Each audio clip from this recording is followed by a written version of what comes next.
Mark Zuckerberg एक प्रौद्योगिकी उद्यमी और फेसबुक के संस्थापक हैं, जो दुनिया के सबसे बड़े और सबसे प्रभावशाली सोशल मीडिया प्लेटफॉर्म में से एक है। उनका जन्म 14 मई 1984 को व्हाइट प्लेन्स, न्यूयॉर्क में हुआ था और न्यूयॉर्क शहर के उत्तर में एक छोटे से गांव डॉम्सफेरी में पले बढ़े। जकरबर्ग ने कंप्यूटर प्रोग्रामिंग में प्रारंभिक रुचि दिखाई और 12 साल की उम्र तक उन्होंने एक मैसेजिंग प्रोग्राम बनाया था जिसका उपयोग उनके पिता अपने दंत कार्यालय में करते थे। हाई स्कूल में जकरबर्ग ने अपने प्रोग्रामिंग कौशल को विकसित करना जारी रखा, कई गेम और अन्य कार्यक्रम बनाए। उन्होंने 2002 में हार्वर्ड विश्वविद्यालय में दाखिला लिया, जहां उन्होंने कंप्यूटर विज्ञान और मनोविज्ञान का अध्ययन किया। अपने द्वितीय वर्ष के दौरान जकरबर्ग ने फेसमैश नामक एक वेबसाइट बनाई, जिसने उपयोगकर्ताओं को अपने सपाटियों के आकर्षण की तुलना करने की अनुमति दी। साइट जल्दी ही लोकप्रिय हो गई, लेकिन कुछ दिनों के बाद गोपनीयता की चिंताओं और विश्वविद्यालय प्रशासन की शिकायतों के कारण इसे बंद कर दिया गया। अविचलित जुकरबर्ग ने एक नई परियोजना पर काम करना शुरू किया जो अंततः फेसबुक बन गया।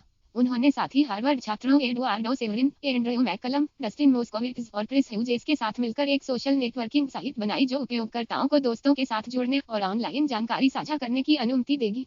यह साइट 2004 में शुरू हुई और तेजी से लोकप्रियता में बढ़ी, हार्वर्ड से आगे अन्य विश्वविद्यालयों और अंततः आम जनता तक फैल गई।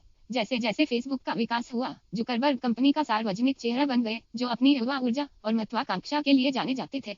उन्हें फेसबुक और चैन जुकरबर्ग इनिशिएटिव के साथ अपने काम के अलावा जुकरबर्ग अपने पूरे करियर में अन्य परियोजनाओं और फिल्मों में शामिल रहे हैं।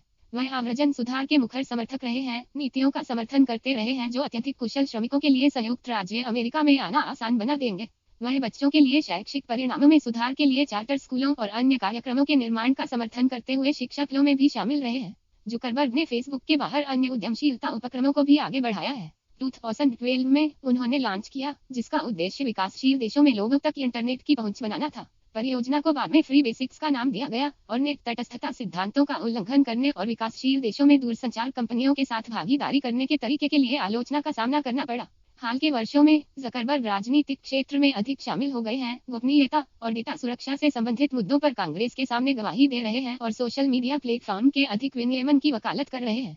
फेसबुक पर गलत सूचनाओं और राजनीतिक प्रचार से निपटने के लिए उन्हें आलोचना का भी सामना करना पड़ा, खासकर 2016 के अमेरिकी राष्ट्रपति चुनाव के दौरान। इन चुनौतियों के बावजूद जकरबर्ग प्रौद्योगिकी उद्योग में सबसे प्रभावशाली शख्सियतों में से एक है और सोशल मीडिया की शक्ति और क्षमता के प्रतीक है।